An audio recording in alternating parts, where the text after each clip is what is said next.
وآخر دعواهم أن الحمد لله رب العالمين۔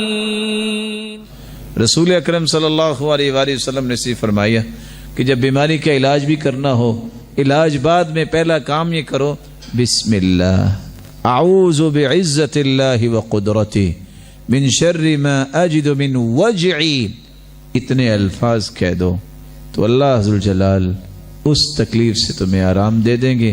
صحیح الجامع کی روایت 346۔ اور صحابی دوسری روایت پیش کرتے ہیں کہ اللہ کے رسول، جب سے میں مسلمان ہوا میرے جسم کی درد نہیں جاتی، یہ درد کیسے ختم ہوگا؟ آپ نے فرمایا پریشانی کیا ہے؟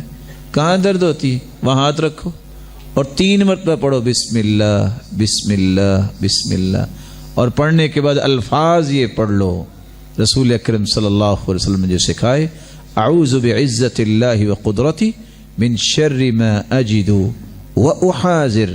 صحیح الجامع کی روایت 3839۔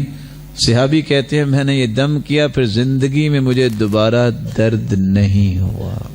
جب تک یقین نہیں اس وقت تک ان الفاظ سے فائدہ نہیں ہوگا، اس لیے یقین کیجئے یہ محمد مصطفیٰ نے کہا ہے تو محمد مصطفیٰ کی زبان سے حق کے علاوہ کچھ نہیں نکلتا۔